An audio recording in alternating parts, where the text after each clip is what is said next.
दंडवत हो.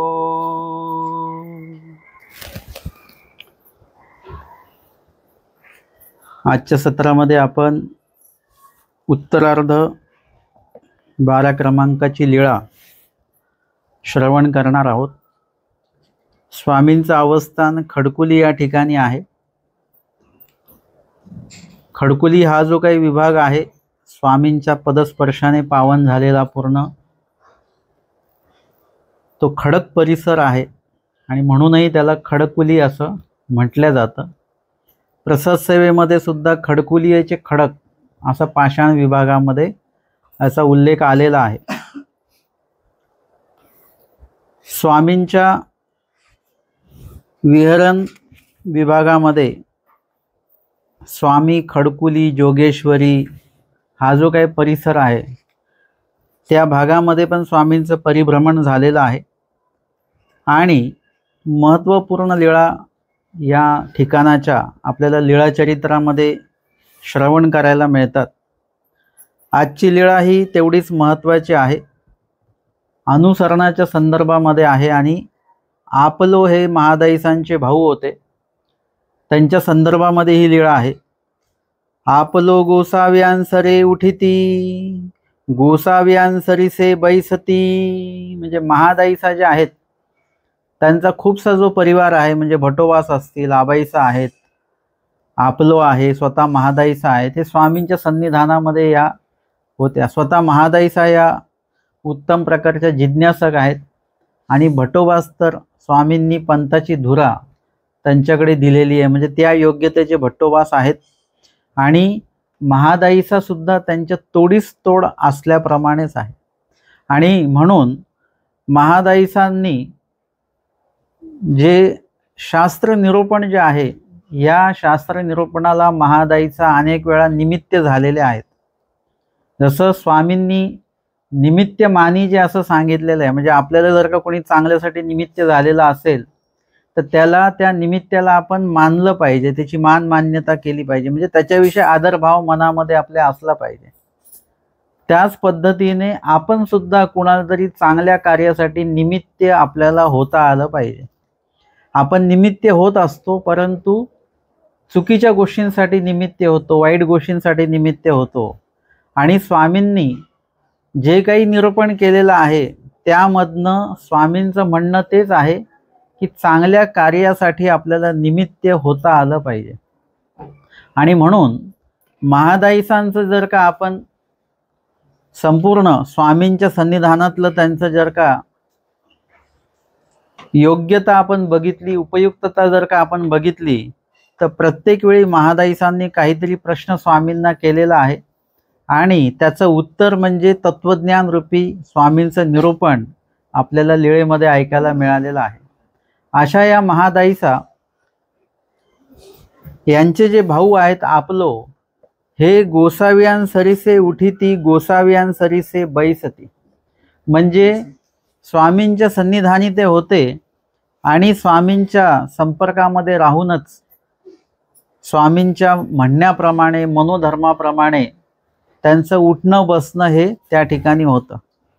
आणि कुठल्याही आईला तिचा मुलगा जर का समजा मार्गामध्ये राहतो आहे आणि तिथलं सगळं सेवा वगैरे करतो आहे तर ते आई वडिलांना खूप बरं वाटतं बरं का, समाधान वाटतं. किंवा तो आपल्या म्हणण्याप्रमाणे काही अभ्यास करतो आहे तर ते बघून सुद्धा त्या आई वडिलांना चांगलं वाटतं, बरं वाटतं. आता बहीण म्हणजे काय असते, ही आईसारखीच असते एक प्रकारे.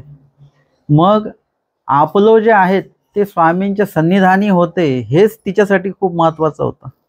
आणि गोसाव्यांसरीसे उठिती बैसती म्हणजे स्वामींच्या मनोधर्माने जे स्वामींची काही प्रवृत्ती असेल त्या सेवेला ते तत्पर असायचे. उठणे बसणे म्हणजे त्या सेवेला तत्पर असणे. आणि कुठल्याही म्हणजे अधिकरणाच्या किंवा साधूंच्या संपर्कात राहणं, सोबत राहणं आणि त्यांच्या मनोधर्माप्रमाणे त्या ठिकाणी लगेच सेवा करणं हे खूप कठीण असतं बरं का. तुम्ही जर का कुठल्या अधिकरणांसोबत राहिले आणि त्यांनी तुम्हाला काही सांगितलं तर तुम्हाला ते पटकन समजलं पाहिजे की ते नेमकं काय सांगतायत. ते लक्षात आलं पाहिजे आणि ती सेवा तंतोतंत तशीच्या तशी झाली पाहिजे. आता इथे तर स्वामींच्या संपर्कामध्ये सन्निधानात राहायचं आहे, म्हणजे तिथे व्यक्ती जी आहे त्या व्यक्तीला तर सर्वच्या सर्व गोष्टी यथातथ्य कळायला पाहिजेत. ते म्हणतात ना, पूजा अवसरामध्ये येतं की कवण कवनीकडे म्हणतात, कवण कवणीकडे म्हणतात आणि बाहुल्ये भट्टोबास गोसावी यांची प्रवृत्ती जाणती. म्हणजे आचार्य भट्टोबासांना ती जाणीव होती की स्वामींचं म्हणणं काय आहे. फक्त स्वामींच्या श्रीमुखाकडे बघायचे आणि त्याच्यावरून त्यांना लक्षात यायचं. म्हणजे भट्टोबास काही ज्योतिषी वगैरे काही नव्हते बरं का. यासाठी ज्योतिषी असावं नाही लागत. यासाठी समोरचा जे कोणी आहेत, गुरु आहेत किंवा परमेश्वर आहेत, त्यांचा मनोधर्म काय आहे तो लक्षात आला पाहिजे. तो लक्षात येण्यासाठी तेवढं समर्पण असलं पाहिजे. जगामध्ये एवढं समर्पण फक्त आईचंच असतं मुलासाठी. ते मुलगा कशासाठी रडतो आहे हे आईला बरोबर कळत असतं. आईला नाही कळत, आजीला कळतं. आजी डबल आई आहे. त्याच्यामुळे तिथपर्यंत पोचता आलं पाहिजे. ज्यांच्या संपर्कात आपण आहोत, जे आपल्यापेक्षा मोठे असोत, आपल्यापेक्षा लहान असोत, त्यांना काय अपेक्षित आहे हे लक्षात येणं खूप गरजेचं आहे. आणि आपला प्रवास सुद्धा तोच आहे. आपण जे महानुभाव पंथामध्ये आहोत, तर आपला जो प्रवास सुरू आहे, आमचे स्वामी सांगतात, बाई देव जाणा. म्हणजे देव जाणा म्हणजे काय? देवाला ओळखता का असं नाही, देवाचा मनोधर्म ओळखता का हा सर्वात महत्त्वाचा भाग आहे. परमेश्वराचा मनोधर्म काय आहे आपल्यासाठी, देवाचं म्हणणं काय आहे हे लक्षात आलं पाहिजे. आमचे स्वामी एका वचनामध्ये म्हणतात, आता मरा तरी चांग.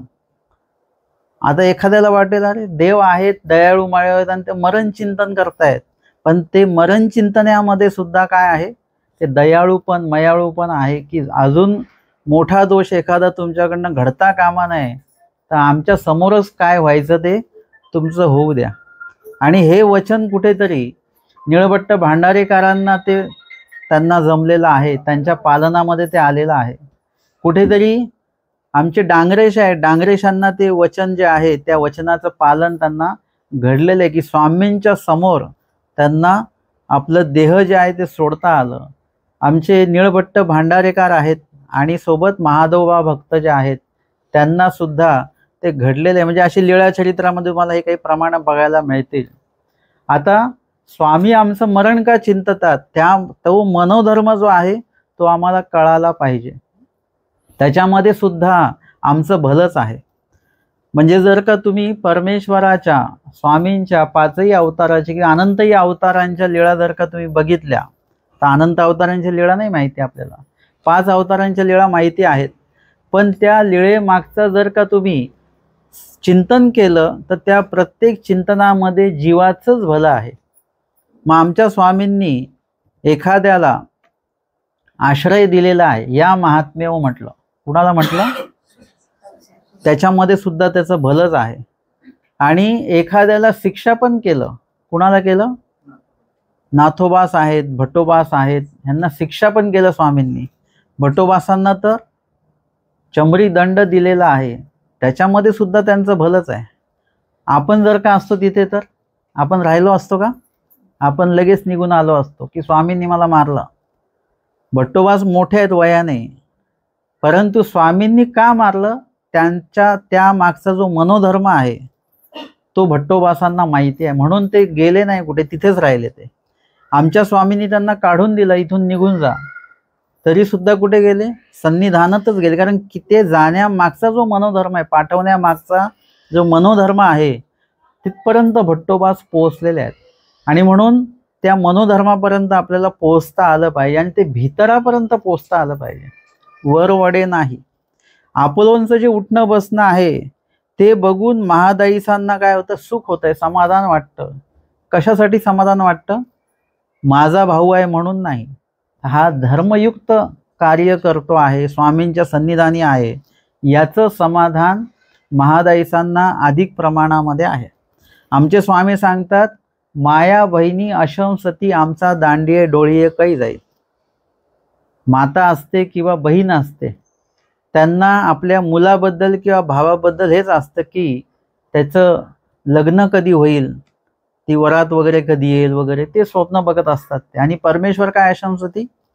ऐसा गौरी कपाटी वगैरे आचरण करत कधी असेल? आता इथेही पण महादाईचा आहे. महादाईचा अपोलोंच्या बाबतीमध्ये लग्नाचं चिंतन करत नाहीये बरं का. आम्हाला हिरायचा दिसलेले आहेत पत्नीच्या रूपाने, ते सांगतायत, परंतु इथे महादाईचा बहिणीच्या रूपामध्ये आहेत. आणि त्या मात्र स्वामींनी जे वचन म्हटलेलं आहे, दांडिये डोळे काही जाईल, भावाच्या लग्नाचा विचार करणाऱ्या बहिणी आहेत, परंतु स्वामींच्या वचनाला छेद देणारी ही बहीण आहे. आणि स्वामींना याचा आनंद आहे. एरवी स्वामींच्या वचनाला जर का आपण खोडलं, त्याला खोटं ठरवलं, तर परमेश्वराला खंत येऊ शकते. पण अशा पद्धतीने जर का खोटं ठरवलं तर परमेश्वराला तोष निर्माण होतो, प्रसन्नता निर्माण होते, की एक बहीण जी आपल्या भावाचं भलं चिंतन करत आहे आणि तेही आध्यात्मिक, त्याच्या मोक्षाच्या बाबतीतलं चिंतन महादाईचा इथे करत आहेत. आणि म्हणून या गोष्टीचा स्वामींना अतिशय तोषच आहे. परंतु ते जो काही तोष आहे तो सुद्धा स्वामींचा त्या जीवावर आहे. कारण की तो जीव एखाद्या जीवा, जसं आपण एकामेकांचं भलं चिंतन करतो, आपण आपल्या परिवारातल्या लोकांचंही भलं चिंतन करतो, ते कुठपर्यंत तुमचं असतं? तुम्ही तुमच्या परिवारातल्या व्यक्तीला देवाशी कशासाठी जोडता? त्याला नोकरी लागावी म्हणून, त्याला काहीतरी यश प्राप्त व्हावं, पैसा पाणी मिळावा, एवढ्या पुरतंच तुम्ही देवाशी जोडता त्याला. परंतु कुणीतरी असं विडा ठेवतं की आमच्या या नातलगाचा उपदेशही व्हावा, त्याचा अभ्यासही व्हावा, त्याचं स्मरणही व्हावं, त्याचं अनुसरणही व्हावं, इथपर्यंत नेतो का आपण त्यांना इथे नोकरी लागावी बस, त्याच्या पुढे आपण त्यांना नेत नाही. आणि म्हणून महादाईसांना ते जे काही सुख वाटतंय, समाधान वाटतंय, ते अतिशय उत्तम प्रकारचं आहे, त्याच्यामध्ये कुठलाही दोष नाही. परंतु स्वामींचं जे काही म्हणणं आहे ते पुढचं स्वामी जे म्हणतात ते पण महत्वाचं आहे. स्वामी म्हणतात, बाई हे हरड भरड की दिस चारी एक. म्हणजे स्वामी म्हणतात, हे जे करतायत ह्याचा तोष तुम्हाला वाटतो. जसं कोणी गाठी घेऊन बसलं की आम्हाला चांगलं वाटतं, रे गाठी घेऊन बसलेले आहेत, परंतु ते फक्त मनी फिरवत असतात, बाकी स्मरण त्यांचं होत नाही. पण आम्हाला समाधान वाटतं की नाही, गाठी घेऊन बसले. परंतु ते स्मरण होणं त्यांचं खूप गरजेचं आहे. म्हणजे आपण ज्यांच्याविषयी अभिमान बाळगतो ते सुद्धा त्या योग्यतेचे असले पाहिजेत. उगाच एखाद्याच्या वरवड क्रियेचा आपण उगाचच अभिमान बाळगतो आणि त्यांच्या पुढे त्यांची स्तुती करतो आणि ते अजून काय करतात, वरवडी क्रिया जास्त प्रमाणामध्ये करतात. म्हणून एखाद्याच्या दोषरूप क्रियेला आपण निमित्त होता कामा नये, गुणरूप क्रियेलाच निमित्त होता आलं पाहिजे. एखाद्याच्या क्रियेतले दोष आपल्याला काढायचे नाही आहेत, परंतु त्याची क्रिया जर का दोषरूपी असेल, चुकीची असेल, तर त्याला आपल्याला सांगता आलं पाहिजे की नुसतं स्मरण म्हणजे गाठी फिरवायची नाही आहे, त्याच्यामध्ये नामही यायचं, लीळापण, चेष्टापण, मूर्तीपण, चतुरी स्मरण आलं पाहिजे. म्हणजे त्याला आपण ते समजावून सांगू शकतो. त्याला तो ह्याच्यामध्ये राहिला नाही पाहिजे की बाबा हे मी जे करतो तेच बरोबर आहे. आणि म्हणून महादाईसांचा जो भावाबद्दलचा अभिमानाचा जो भाग आहे तो अगदीच तो वरवडे असता कामा नये त्यांच्यासारखा. तो कसा पाहिजे, त्याचा उपयोगही झाला पाहिजे. आपण उगाच अभिमान घ्यायचा आणि तो अभिमान निष्फळ ठरायचा असा होता कामा नये. आणि म्हणून म्हणतात स्वामी की अपोलोंचं जे काही सुरू आहे, ज्याचा तुम्हाला अभिमान वाटतो, ते हरड भरड आहे, म्हणजे वरवडे आहे.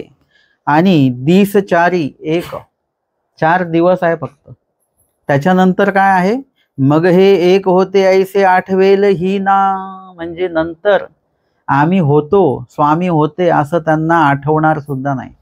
आत्ताची परिस्थिती आहे आणि एक भविष्यातली परिस्थिती आहे, दोन्ही गोष्टी आहेत. जसं आत्ता स्वामींनी आम्हाला वचन सांगितलं, हे तुम्हा काळे करून वस्त्र तुल्य होईल का. म्हणजे काळांतराने तुम्हाला आम्ही वस्त्राप्रमाणे हो, की एखादं वस्त्र आपण वापरलेलं असतं ते आपल्याला काही वर्षांनी आठवत सुद्धा नाही. मग कोणीतरी सांगतं अशा रंगाचा कपडा होता आपल्याकडे, आपल्याला आठवत सुद्धा नाही. ते तसं आमच्या बाबतीत होईल की आमची सुद्धा आठवण तुम्हाला येणार नाही. आत्ता जर का आपल्याला कोणी सांगितलं असं तर आपल्याला पटेल का हे, की एक वेळ अशी येईल, आज तुम्ही सगळे देवाच्या नावाचं स्मरण करताय, तुम्हाला एक वेळ अशी येईल की देवाचं नाव सुद्धा विसरून जाल तुम्ही. असं सांगितलं तर विश्वास वाटेल का तुम्हाला? नाही वाटणार. कारण की आत्ता आपली परिस्थिती नामस्मरण हे ते आपलं सुरू आहे. परंतु आपल्या जीवनामध्ये खूप वेळा अशा वेळा येतात ज्यावेळी आपल्या मुखामध्ये देवाचं नावच नसतं. आपण दिवसभरात चालतो फिरतो ना, त्यावेळेला पण खूप वेळा आपल्या मुखात देवाचं नाव नसतंच, विसरून गेलेलो असतो. आणि मध्येच कधीतरी कशामुळे तरी आपल्याला नाम आठवतं, काहीतरी संकटकालीन काही समोर दिसलं वगैरे काही, की मग आपल्याला देवाचं नाव आठवत असतं आणि मग लक्षात येतं की मगासपासून आपल्या मुखात देवाचं नावच नव्हतं मगासपर्यंत. म्हणजे आपण सुद्धा मध्ये मध्ये देवाला विसरत असतो. आणि जीवनामध्ये असे काही प्रकारचं यश आपल्याला प्राप्त होतं की त्यामध्ये आपण देवाला पूर्णपणे विसरलेलो असतो. ज्या ज्या गोष्टी आपण आधी देवा धर्माच्या बाबतीत करायचो त्यानंतर आपण विसरून जातो. खूप लोक सांगतात आम्ही नवीन उपदेश घेतला तेव्हा आम्ही सकाळी 3ला उठायचो. कधी नवीन उपदेश घेतला तेव्हा, आता जमतच नाही. तेव्हा मग आम्ही वचन पाठ करायचो, आता काय ते वचन पाठ केलेली विसरून गेलो आम्ही. हे काळे करून हे देवाच्या विधी जे आपण विसरतो ना, ते देव विसरल्यासारखंच आहे ते. आणि म्हणून इथे अपोलोनच्या बाबतीमध्ये पण असं होणार आहे की हे ऐसे आठवेल ही ना, म्हणजे आम्हाला नंतर त्यांना नंतर आमची आठवण देखील येणार नाही असं स्वामी त्यांचं भविष्य सांगत असतात. आणि म्हणून आपण खूप मोठ्या अहंकारामध्ये म्हणण्यापेक्षा, अहंकार खूप जास्त होऊन जाईल, आपण खूप मोठ्या गैरसमजामध्ये राहायचं नाही की आपण खूप देवधर्म करतो असं अजिबात तुम्ही मनामध्ये आणायचं नाही. आता ही लीळा जी आपली आपण घेतो ही लीळा खूप लोकांची पाठांतर आहे, सगळ्यांना माहिती आहे. परंतु एक वेळ अशी येते की आपल्याला लीळा आठवत सुद्धा नाही, लीळा विसरून गेलेलो असतो आपण. मग कुठली लीळा आहे, खडकुलीची का डोमेग्रामची आहे असं कन्फ्युजन होतं. खडकुलीला पण खडक आहे आणि डोमेग्रामला सुद्धा खडक आहे. मग आपल्याला नाही, ती डोमेग्रामची लीळा आहे बरं का. म्हणजे त्यातले पात्र सुद्धा बदलतात, कधी कधी वाक्य सुद्धा बदलतात, म्हणजे सगळ्या घटना आपण बदलून टाकतो त्याच्यामध्ये. म्हणजे हे काय आहे, विसरण्याचा तो भाग आहे. म्हणून लक्षात घ्या, तुम्ही नवीन पंथात आले तेव्हा तुम्ही काय करत होते आणि आता तुम्ही काय करताय. माझं म्हणणं आहे की नवीन पंथात आलो त्या उलट 3 वाजता नाही उठलं पाहिजे, तुम्ही 5 वाजता 6 वाजता उठलं पाहिजे. आणि जसं जसं तुमचा उपदेश जुना होईल तसं तुम्ही 3 वाजता उठले पाहिजे. म्हणजे उपदेश जसा जुना होईल तसं तसं आपण परिपक्व झालो पाहिजे. आपला उलट प्रवास चालू आहे, हे विसरण्याचाच भाग आहे. म्हणून विसरता कामा नये. देवाला आपण खूप वेळा विसरत असतो, तर ते विसरता कामा नये. सतत ईश्वराचं चिंतन असलं पाहिजे. आणि म्हणून स्वामींनी सांगितलंय की स्मरण, अनुस्मरण, सकृत स्मरण, म्हणजे 24 तासाचं स्मरण सांगितलेलं आहे. त्याच्यापेक्षा कमी असेल ते अनुस्मरण, त्याच्यापेक्षा कमी असेल तर सकृत स्मरण, आणि त्याच्यापेक्षा जर का कमी असेल तर तो जीव ईश्वराला प्राप्त होत नाही. तेवढं 3 तास 1 प्रहर स्मरण लेखी लावता आलं पाहिजे. त्यासाठी दिवसभर देव आठवावा लागतो, तेव्हा जाऊन कुठेतरी 3 तास आपले लेखी लागत असतात. आणि मध्ये मध्ये आपण देवाला विसरत असतो तर परत ते वातावरण निर्माण करायला तेवढा वेळ लागतो. एखादं हृदयस्पर्शी तुम्हाला घटना सांगताना त्याच वेळेला डोळ्यात पाणी आलं तर येऊन जातं बरं का. पण थोडा 1 सेकंद इकडे तिकडे निघून गेलं तर मग डोळ्यात पाणी येत नाही, कारण की तो हृदयाला स्पर्श करणारं वाक्य निघून जातं पुढे, मग येत नाही डोळ्यात पाणी. तसं त्याच वेळेला ती घटना घडणं खूप गरजेचं आहे. आणि म्हणून इथे आपल्याला जर वाटत असेल आम्ही खूप देव करतो, तर याच देवधर्माला आपण कधीतरी विसरून जाऊ शकतो, अशीही घटना आपल्या आयुष्यामध्ये घडू शकते. आणि म्हणून आता बघायचं झालं, अजून एक उदाहरण घेता येतं. आपलं तर खूपच म्हणजे समजा अज्ञान दशेतले आहेत, बोध नाही आहे त्यांना. परंतु आमच्या आऊसा आहेत. आऊसा किती दिवस होत्या? 6 महिने स्वामींपासून लांब होत्या. 6 महिने देवाची आठवण नाही, काय नाही. आणि मग एक दिवशी त्या 3 बाया आलेल्या होत्या, त्यांनी श्री चक्रधरा म्हटलं आणि मग महादाईसांच्या कानावर ते नाम आलं.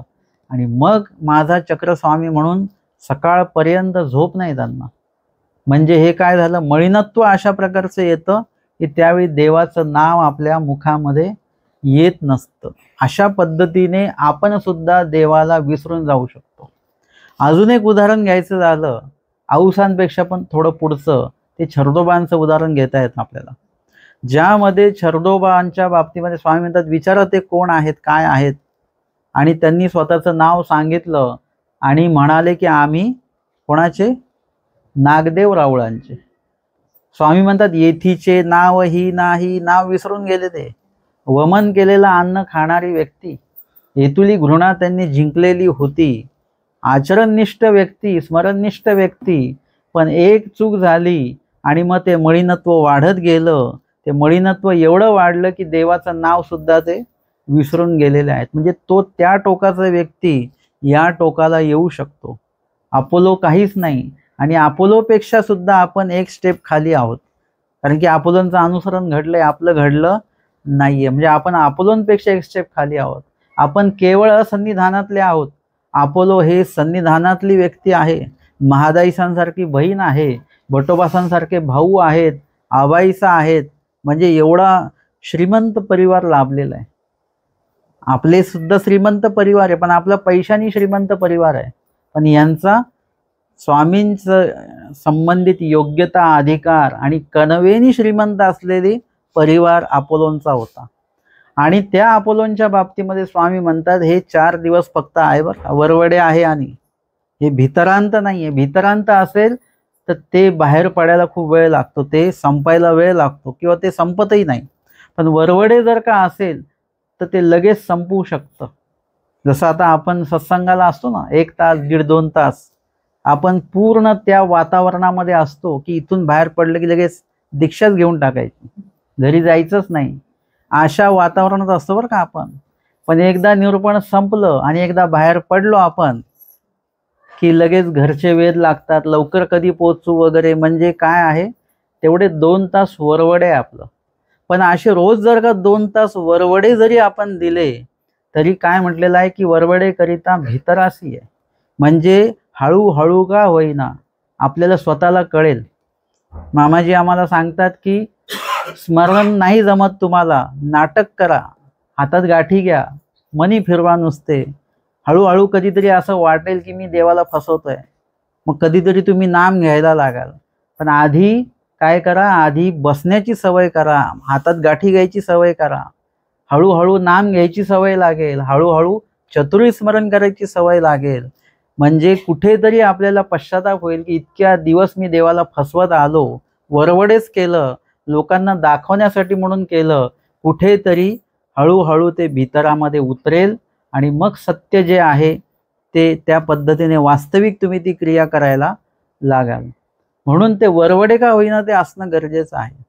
आता इथे महादाईचं अण्णा स्वामी म्हणतात की बाबा की हे आम्ही त्यांना आठवणार सुद्धा नाही. आणि मग महादाईसी गोसावी यांचे श्रीचरण धरुनी म्हणितले. आणि त्यावेळेला महादाईसांसारखी म्हणजे बहीण असावी तर महादाईसांसारखी असली पाहिजे. आणि भाऊ असले तर कोणासारखे असले पाहिजे? भट्टोबासांसारखे असले पाहिजेत. महादाईसांनी स्वामींचे श्रीचरण धरलेले आहेत. कुणासाठी? अपोलोंसाठी. आणि अपोलोंचा जो धर्म तुम्हाला आज दिसतोय तो उद्या नसणार आहे. आणि आज पण जो आहे तो वरवडेच आहे. इत्यादी माहिती देवाने दिलेली आहे. परमेश्वराला खरं बोलावं लागतं, कारण की आपल्यामध्ये दोष आहेत की नाही आहे ते खरं बोलल्याशिवाय कळत नाही. आपल्याशी कोणी खरं बोललं तर आपल्याला जास्त राग येतो बरं का.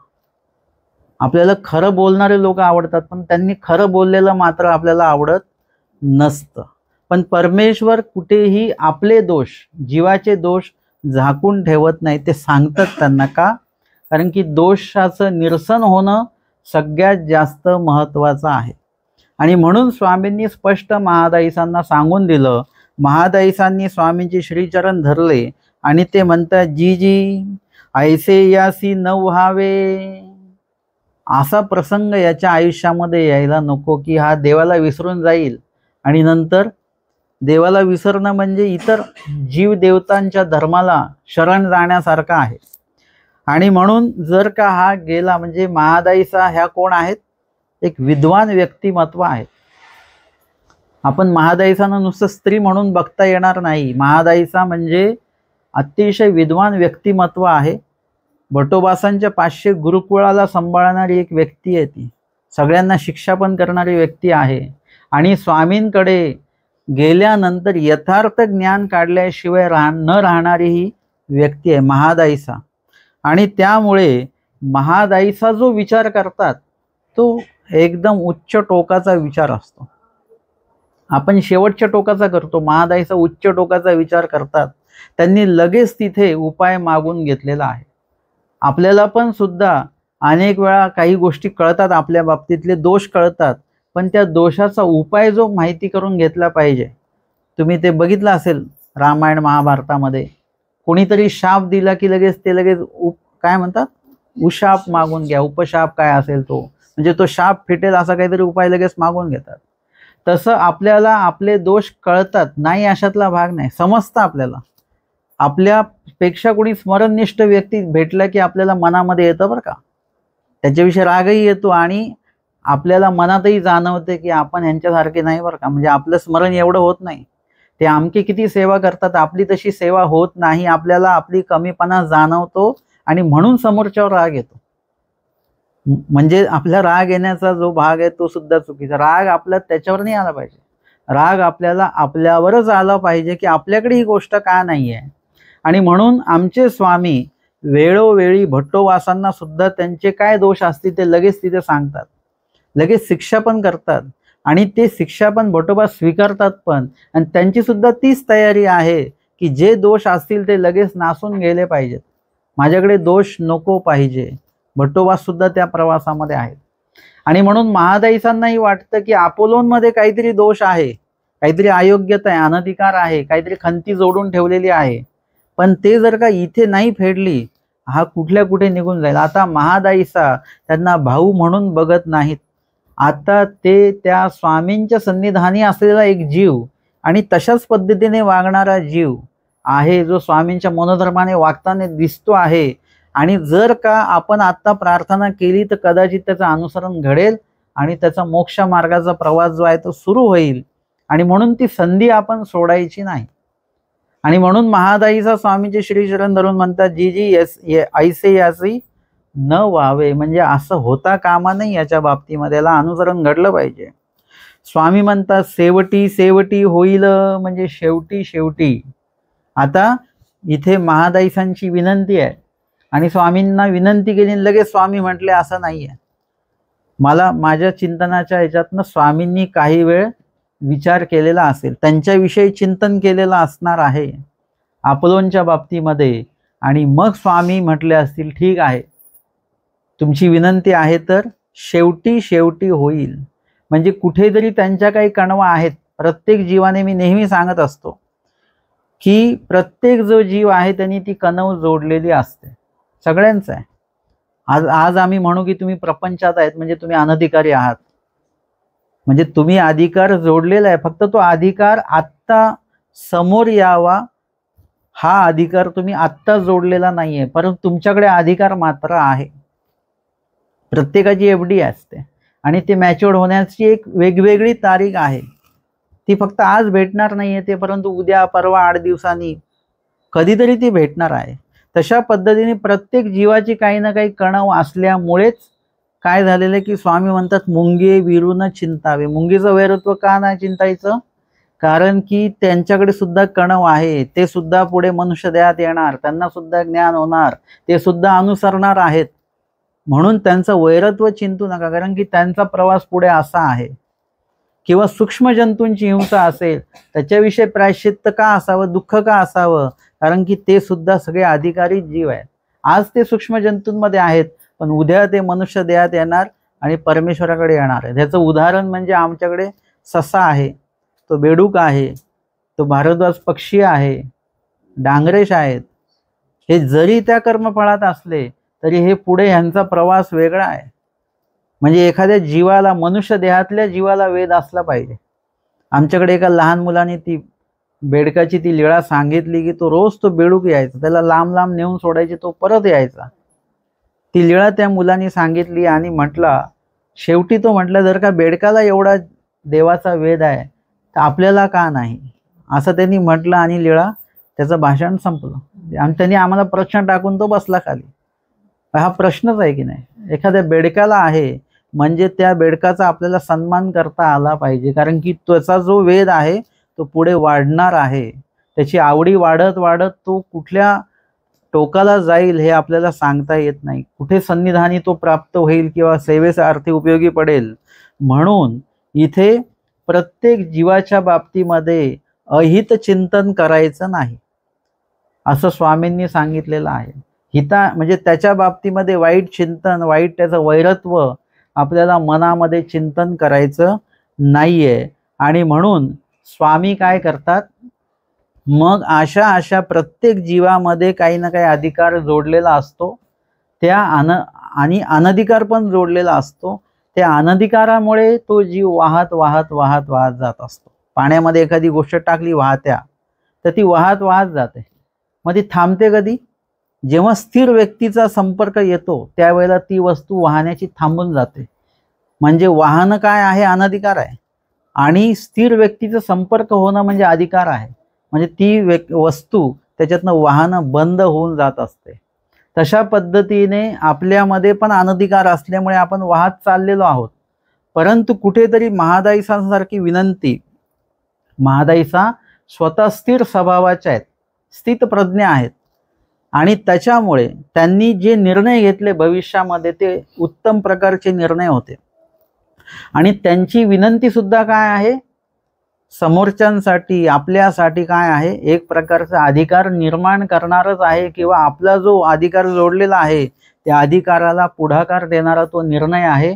महादाईसांनी जेव्हा विनंती केली तेव्हा स्वामींनी त्यांचं चिंतन केलं अपोलोंचं, की यांनी काही अधिकार जोडलेला आहे का, आणि तो अधिकार त्यांचा अनुसरणाचा पुढे स्वामींना दिसला. तो याच जन्मात आहे अशातला भाग नाही, तो पुढच्या जन्मात असेल, त्याच्या पुढच्या जन्मात असेल, किंवा तो जोडून ठेवलेला आहे त्यांनी, तो कधीतरी तो कार्यासी येणार आहे. देवाने काय केलं, आत्ताच ओढून तो अधिकार जो आहे तो इथे घेऊन आलेले आहेत, जे नंतर द्यायचं आहे. कधी कधी असतं कोणाला घाई असते आणि पंगत बसायला 1 तास वेळ आहे आणि त्यांना घाई आहे, मग काय केलं जातं, त्यांना आधी जेवायला देऊन दिलं जातं. म्हणजे जे जेवण 12ला मिळणार आहे त्यांना 11लाच दिलं जातं, आधीच दिलं जातं. तसं जो अधिकार त्यांचा नंतर आहे तो अधिकार स्वामींनी महादाईसांच्या विनंतीमुळे, कदाचित ती विनंती आपण केली असती तर देवानी मान्य केली नसती, कारण की विनंतीमध्ये सुद्धा ताकद असली पाहिजे. विनंती कोण करत आहे हे सुद्धा तेवढंच महत्त्वाचं आहे. कुणी विनंती केल्याने लगेच काय मिळेल असं नाही. नाही तर रोज आपण विनंती करता ना तुम्ही, की मला काय, आपण त्या आरतीमध्ये बोलतो ना शेवटी, प्रेमदान द्या, रोज म्हणता, दिलं कधी देवाने तुम्हाला येऊन? रोजची विनंती आहे आपली, पण आपल्या विनंतीमध्ये ते स्थैर्य नाही आहे, ती ताकद नाही, ती विनंतीमध्ये जे काही गांभीर्य असलं पाहिजे ते सुद्धा नाही. आपण फक्त ती आरतीची ओळ म्हणायची म्हणून ती म्हणत असतो, कवीने ती लिहिलेली आहे, त्याच्यात गांभीर्य आहे का आपल्याला?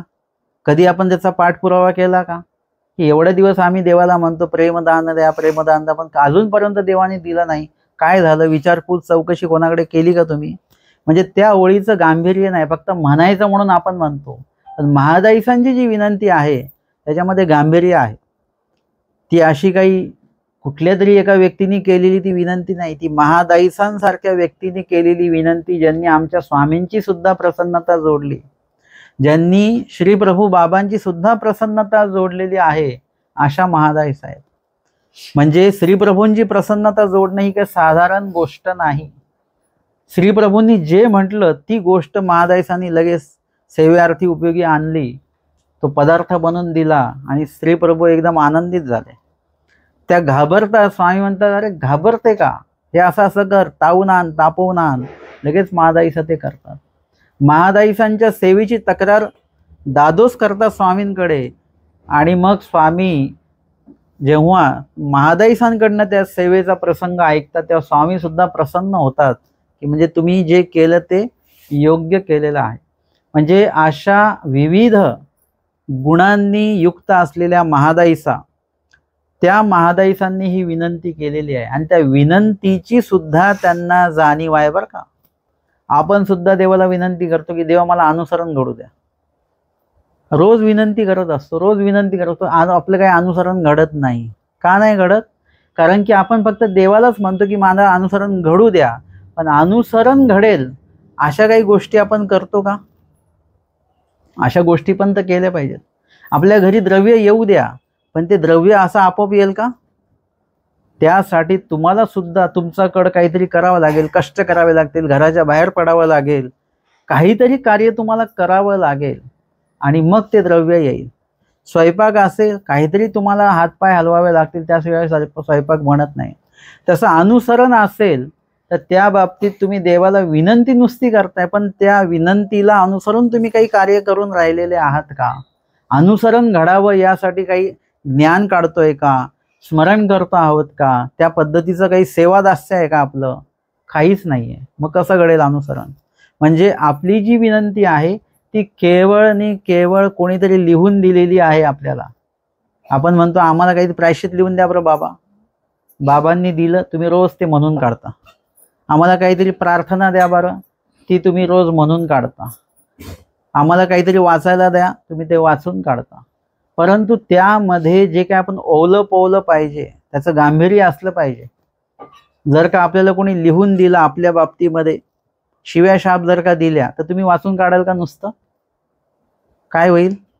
वाचता वाचताच राग येईल आणि लगेच तडक तुम्ही त्याच्या दारात जाणार भांडायला. ह्याला म्हणतात त्याचं कार्य होणं. जे तुम्ही वाचत आहात ते तुमच्या आयुष्यामध्ये उतरलं पाहिजे. सिन्नरच्या संदर्भातली लीळा आहे की तो मुलगा जो आहे तो आंघोळीला बसलेला आहे आणि त्या वहिनीला सांगितलं लवकर पाणी आणा बरं.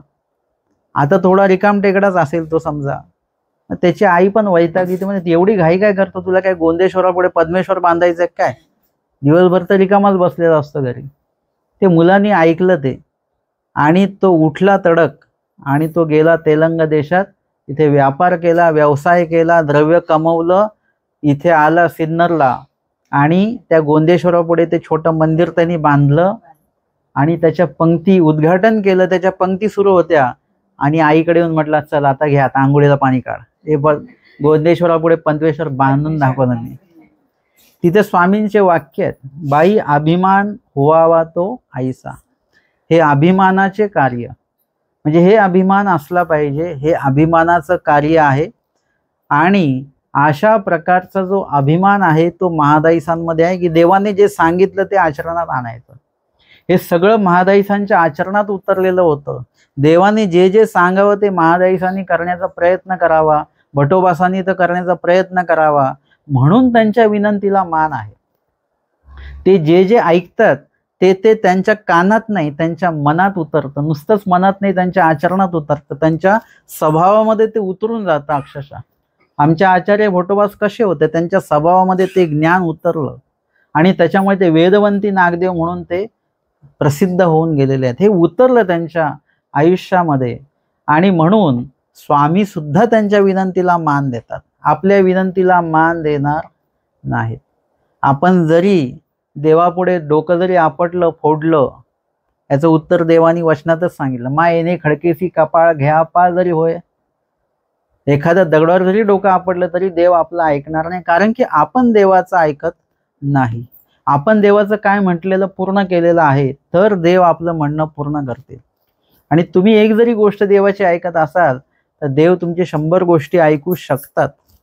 ही साधी गोष्ट नाही बरं का. ज्यांच्या नशिबात या जन्मात अनुसरणच नाहीये, त्या अपोलोंच्या अनुसरणाबद्दल महादाईसा विनंती करतात काय आणि स्वामी लगेच वरदान देतात काय की शेवटी शेवटी होईल.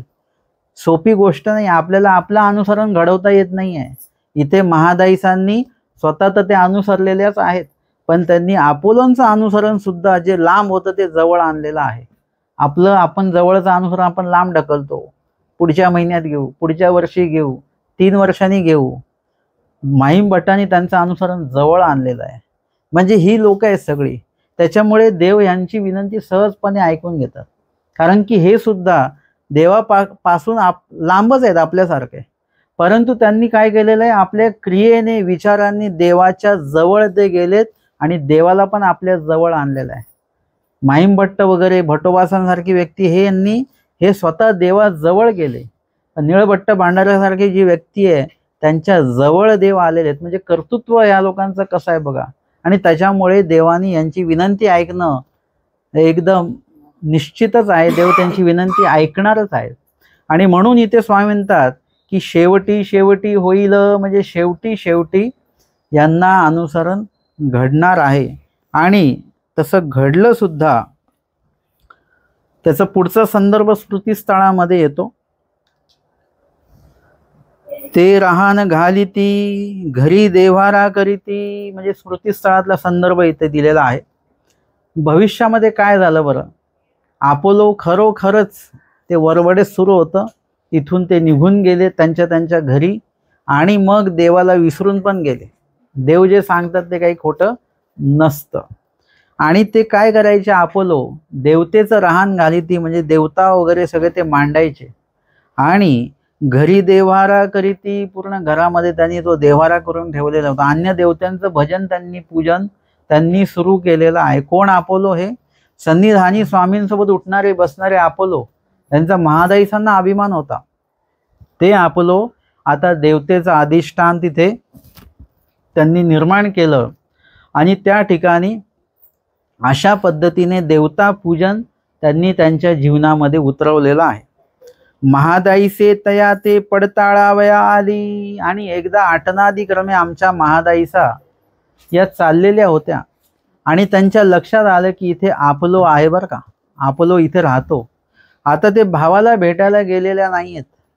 महादाईसांना अजूनही आठवतंय की स्वामींनी याला अनुसरणाचं वरदान दिलेलं आहे आणि याचं अनुसरण घडणार असं स्वामींनी सांगितलेलं आहे. आपण पडताळायला जाऊ की आता हा काय करतोय. आपण ज्यांना निमित्त झालेलो आहोत त्यांना आपण पडताळलं पाहिजे की ते स्मरण करतात की नाही करत, देवधर्म करतात की नाही करत, नाम साधना कशी त्यांची सुरू आहे हे आपण पडताळलं पाहिजे. आपण जे सत्संग घेतो ना, सत्संग घेण्याचं मूळ उद्दिष्ट तेच आहे, आपण एकमेकांना तपासलं पाहिजे. आपण स्वतःला तपासू शकत नाही पण आपल्याला दुसरा बरोबर तपासू शकतो. आपण जे वचन बोलतो ते आपल्याला बरोबरच वाटत असतं, समोरचं सांगतो नाही नाही हे चुकलं बरं का, इथे असं उच्चारण आहे. आपण पाठ केलेलं असतं पण चुकीचा उच्चार आपल्याला कळत नाही, तो समोरच्याला कळतो. म्हणून आपल्याला स्वतःला तपासायचं असेल दुसऱ्याकडे आपण स्वतःला तपासून घेतलं पाहिजे. अशा पद्धतीने सत्संगामध्ये आपण एकमेकांचं पाठांतर घेतलं पाहिजे, एकमेकांना पडताळलं पाहिजे. तुम्ही सत्संगाला का नाही येत विचारलं पाहिजे त्यांना. त्यांच्यानुसार, त्यांच्या सोयीनुसार काही गोष्टी आपण त्यांना सांगितल्या पाहिजेत आणि त्यांना धर्मावर आपण पुन्हा पुन्हा आणलं पाहिजे. तुम्ही जर का थोडेसे कष्ट घेतले की काय होणार आहे, पुढे एकदा त्यांना जर का सत्संगाची सवय लागली, ती व्यासंग त्यांना लागला की ते बरोबर स्वतःहून यायला लागतील. आणि मग एक काळ तुम्हाला आठवेल की एक काळ यांना काही येत नव्हतं, आज किती अभ्यास यांचा झालेला आहे. म्हणून आपण काय केलं पाहिजे, आपणच आपल्या लोकांना पडताळलं पाहिजे आणि त्यांच्यामध्ये धर्म जो आहे तो धर्म रुजवला पाहिजे. या ठिकाणी महादाईसा त्यासाठीच पडताळायला गेल्यात की यांचं अनुसरण होणार आहे. आपण बघूया काय होतं, काय करतात आता हे. आणि घरांतू रिगो बैसली सर्व समोर देवते देखिली. घरामध्ये जेव्हा गेल्या, आतमध्ये सगळ्या देवता मांडलेल्या आहेत हे महादाईसांनी बघितलं आणि मग श्री चक्रधरू म्हणून निघाली. महादाईसा काय नाम घ्यायच्या स्वामींचं, श्री चक्रधर. म्हणजे महादाईसा आतमध्ये गेल्या, सगळं नपाळत बघितलं आणि श्री चक्रधर म्हणून लगेच बाहेर आल्या. म्हणजे आपण कितीही काही संकटात असतो, कुठल्या दोषयुक्त ठिकाणी गेलेलो असू, रजतमयुक्त, विकल्पयुक्त, हिंसायुक्त जागेवर आपण गेलेलो असू, तर तिथे मुखामध्ये आपल्या नाम असणं आवश्यक आहे. पहिलं जे काही वाक्य येईल, शब्द येईल, तर देवाचंच नाम आलं पाहिजे. तिथे आई ग, बाबा ग असं काही येता कामा नये, जीवाची नावं नाही आली पाहिजे. तिथे देवाचंच नाव मुखामध्ये आपल्या आलं पाहिजे. तर त्या ठिकाणी जे काही मलिनत्व आहे ते लगेच आपल्याला बाधित होणार असेल तर ते बाधित होत नाही, त्याच्यापासून आपण वाचतो. आणि इथे महादाईसांनी जे काही नाम उच्चारण केलेलं आहे, म्हणजे महादाईसांच्या मुखामध्ये ते नाम आहेच आणि ते नाम असल्यामुळेच ते उच्चारण त्याचं लगेच होऊन गेलेलं आहे. श्री चक्रधरू म्हणून निघाली, लगेच बाहेर आलेले आहेत. हे नाम कानी पडिले. आता हे नाम कोणी घेतलं, महादाईसांनी घेतलं. ते कानावर कोणाच्या पडलं, अपोलोंच्या पडलेलं आहे. लक्षात घ्या, आपल्या नामस्मरणाने आपण स्वतः आपलं मलिनत्व घालवू शकतो. पण जर का आपण स्मरणनिष्ठ असू, तर काय होतं की आपल्या नाम उच्चाराने समोरच्याचं सुद्धा मळीनत्व जातं. हे नामाचं तर सामर्थ्य आहेच आहे, पण नामस्मरण करणारा जो व्यक्ती आहे त्याच्यामध्ये हे नाम किती रुजलेलं आहे, किती गांभीर्याने तो नाव घेतो आहे, किती जाणीवपूर्वक ते नाव घेतो आहे. जसं एखादी व्यक्ती तुम्हाला आचरण सांगेल, पण तो स्वतः आचरणनिष्ठ नसेल तर तुम्हाला त्या तत्वज्ञानाचा बोधच होणार नाही. परंतु एखादा व्यक्ती तशा विचारांचा असेल, तशा आचाराचा असेल, तर त्यांनी नुसतं एखादं साधारण वाक्य जरी देवाच्या वचनाचं सांगितलं, एखाद्या निरूपणातलं वाक्य सांगितलं, तरी सुद्धा आपल्याला काय होतं, लगेच त्या ठिकाणी त्या वचनाचा, त्या तत्वज्ञानाचा बोध होऊ शकतं. हे काय आहे, त्या पुढील जो आचरण करणारा जो व्यक्ती आहे, सांगणारा जो व्यक्ती आहे, तो किती परिपक्व आहे, किती समर्पित आहे, त्यानुसार समोरच्याला बोध होत असतो, समोरच्याला त्याची जाणीव होत असते. आणि म्हणून इथे महादाईसा जे आहेत या आचरणनिष्ठ आहेत, स्मरणनिष्ठ आहेत, अनुसरलेले आहेत, देवाच्या प्रत्येक वाक्यावर, शब्दावर, अक्षरावर, वाक्यावर, वचनावर चालणाऱ्या या व्यक्ती आहेत. त्याच्यामुळे त्यांचं जे बोलणं आहे त्या बोलण्याला काय आहे, एक महत्त्व आहे.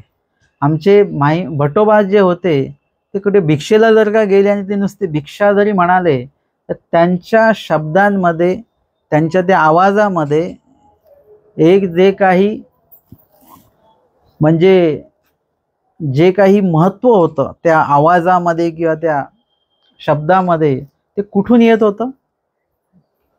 आपण जेव्हा बोललो असतो तर आपण इथून गळ्यापासून म्हणत असतो. नामस्मरण आपलं कुठून चालतं, इथूनच चालतं. काहींचं फक्त इथूनच चालतं, फक्त ओठांमध्ये यांची एवढीच हालचाल होते, इथे पण नाही आहे. आणि काहींचं फक्त गाठीच फिरत असते बरं का, त्यांचे नाम भीम काही घेत नाही ते, कारण की ते गाठी फिरवता फिरवता बोलत पण असतात. मला तर विशेषतः वाटते की बाबा ते गाठी पण करतायत आणि आपल्याशी बोलतायत पण, आणि गाठी पण त्या ह्याच्याने चालतंय. म्हणजे त्यांचं ते नाम इथे सुद्धा नाहीये, इथे सुद्धा नाहीये, काहीच नाही, फक्त गाठी त्यांची पटापट पटापट पटापट अशी फिरते. म्हणजे आपण एक नाम नाही घेत, त्यांचे 3 मनी तेवढ्यामध्ये येऊन जातात. आणि एखादी व्यक्ती जेव्हा नाम घेते तेव्हा ती अंतःकरणापासून ती घेते, म्हणजे अंतःकरणामध्ये ते नाम आहे आणि तिथून त्या नामाचं उच्चारण सुरू आहे, मनापासनं जे असतं. एखादी क्रिया आपल्या आवडीची असेल तर ती मनापासनं आवडीपूर्वक ती आपण करतो, आणि नावडीची असेल तर वरवडे कसतरी आपण करायचं म्हणून ते करत असतो. पण भट्टोबासांचं नाम उच्चारण असेल ते अंतःकरणापासून आहे, त्यांचं आचरण हे अंतःकरणापासून आहे, त्यांचं निरूपण अंतःकरणापासून आहे. आणि भिक्षा जी मागतायत ती सुद्धा मनापासून मागत आहेत, अंतःकरणपूर्वक आहे ते सगळं. आणि ते भिक्षा विधीची सगळी वचनं त्यांच्या अंतःकरणामध्ये आहेत, त्याचं महत्त्व अंतःकरणामध्ये आहे. आणि त्याच्यामुळे त्या देवाच्या आज्ञेचं पालन करत असताना भिक्षा असं जेव्हा ते म्हणतात तेव्हा तो भिक्षा शब्द पूर्ण स्वामींच्या वचनाशी आवडीशी असा घोळलेला तो शब्द आहे. आणि त्याच्यामुळे त्यांचा आवाज ऐकल्यानंतर त्या ठिकाणी रडणारा मुलगा शांत होऊन जायचा. एखादा दुःख असलेला व्यक्ती जो तो शांत होऊन जायचा, बरं वाटायचं, समाधान वाटायचं त्याला. म्हणजे अशी ती वाणी वेदवंत त्यांची ती वाणी होती, आणि म्हणून त्यांना वेदवंती नागदेव म्हणून त्यांना म्हटलं जायचं. अशा पद्धतीने महादाईसांनी हे नाम जेव्हा उच्चारण केलं, आपण सुद्धा नाम घेतो की, पण आपल्या नाम घेतल्याने समोरच्याला वेदच होत नाही. आपण एवढं निरूपण करतो, मग ते निरूपण केल्याने समोरचे सगळेचे सगळे आता अनुसरले पाहिजे की नाही, पण ते प्रमाण कमी आहे. का बरं असं? कारण की आपल्या आचरणामध्ये कुठेतरी काहीतरी कमकुवतता आहे, संदेह आहे. त्याच्यामुळे कुठलीही क्रिया, ईश्वरपैकीची क्रिया करताना आपल्याला स्वतःलाच आत्मविश्वास नसतो की होईल का बरोबर, पंगत होईल का चांगली, सेवादास्य होईल का चांगलं, स्मरण होईल का, आम्ही म्हटलं वचनपाठ करा, मग वचनपाठ होईल का माझ्याकडनं. म्हणजे आपले एवढे संदेह आहेत. म्हणजे आपल्याकडे ती स्थित प्रज्ञता नसल्यामुळे, ते गांभीर्य नसल्यामुळे आपल्या शब्दाला वजन हा प्रकारच नाही आहे. महादाईसांनी नुसतं श्री चक्रधरा असं म्हटलं, ते कानावर पडलं आणि अपोलोंचं मळीनत्व जागेवर फिटलेलं आहे, वेगळं काहीच करावं नाही लागलं. म्हणजे किती पावित्र्य आहे त्यांच्या त्या शब्दांमध्ये. नाम तर पवित्रच आहे, पण त्यांच्या त्या आचरणामध्ये सुद्धा किती पावित्र्य आहे की अपोलोनचं अनुसरण जागेवर संपलेलं आहे. आणि ते गेले देवते पाटिये घातली, एका टोपल्यामध्ये सगळ्या त्या देवता त्यांनी घेतल्या अपोलोननी, आणि अवघी पाण्यान तू घालून आले, सर्व पाण्यामध्ये विसर्जित केले ते देवता, आणि ते महादाईसा सोबत आले. मग महादाईसे भटोबासांपाशी घेऊन आली, महादाईसा त्यांना भटोबासांकडे निंबेला घेऊन आल्या. मग तयासी बोधू झाला, आणि त्यानंतर हे लक्षात घ्या की हे वाक्य तेवढंच महत्वाचं आहे की तोपर्यंत त्यांना बोध नाही. बोध असणं म्हणजे काय? जीवेश्वर भाव उमटणे, चहू पदार्थांचं यथातथ्य ज्ञान असणं त्याला बोध असं म्हटलं जातं. तो बोध अपोलोंना नव्हता. अपोलोंना बोध असता तर त्यांना विकल्प दोषाचा संचार झाला असता देवता पूजन वगैरे केल्यामुळे, परंतु बोध नव्हता. परंतु वरवडे देखो वेखी ते आचरण करत होते. जे काही आधी स्वामींच्या सोयी उठत बसत होते ते काय की भटोबास आहेत, महादाईसा आहेत, बाकीची भक्त मंडळी आहेत, हे स्वामींच्या सेवेमध्ये असतात, आपणही राहायचं. त्याच्याबद्दल त्यांना महत्त्व हा प्रकार नव्हता. कदाचित आवडी असेल नसेल, परंतु देखोवेखी क्रिया ज्याला म्हणतात की समोरच्याने केलं तसं आपण करायचं, अशा पद्धतीने ते केल्या जातं. खूप वेळा असं असतं की समोरचे करतात तसं आपण करायला बघतो, पण त्या क्रियेचं आपल्याला काही हे नसतं, म्हणजे भितरामध्ये ती क्रिया नसते, फक्त वरवडी ती क्रिया आपण करत असतो. त्यांनी 5 दंड घातले, आपणही मोजून 5च दंड ते घालतो, म्हणजे फक्त देखोवेखी क्रिया आपल्या चालू आहेत. ते अपोलोंचं सुरू होतं. आणि ती जी क्रिया आहे वरवडे क्रिया करता करता त्यांच्या भितरापर्यंत कुठेतरी ती क्रिया उतरावी असा अधिकार महादाईसांनीच त्यांचा ओढून आणलेला आहे. आणि मग तयासी बोधू झाला, भट्टोबासांकडे आले, त्यांना ज्ञान श्रवण करवल्या गेलेला आहे. आधीच्या काळामध्ये असं नाही आहे की बाबा घ्या इकडे आणि लगेच कान फुगले झाला उपदेश, असं नाही. भट्टोबासांकडे जेही अनुसरायला यायचे किंवा धर्मप्रवेश करायला यायचे त्यांना आधी निरूपण केल्या जायचं, त्यांचं अज्ञान अन्यथा ज्ञान फेडल्या जायचं, त्यांचं जो अधिकार आहे तो तपासल्या जायचा, आणि त्यानंतर त्यांना धर्मप्रवेश दिला जायचा किंवा अनुसरण त्यांना दिल्या जायचं, त्यांचा त्याग स्वीकार केल्या जायचा की हो ठीक आहे तुम्ही त्याग करू शकता, अन्यथा नाही. म्हणजे सर्वार्थाने तपासता आलं पाहिजे. ज्याला उपदेश ज्याला दिल्या जातो आहे, कधी कधी ते घरातले म्हणजे ह्याला उपदेश द्या बरं बाबा, आपण त्याची इच्छा आहे का, तो त्याचा स्वभाव कसा आहे, त्याला धर्म आवडतो का, धर्म आवडावा म्हणून तुम्ही घरामध्ये काय करता, इत्यादी सर्व गोष्टी तपासल्या पाहिजेत आणि मग त्याला धर्म दिला गेला पाहिजे.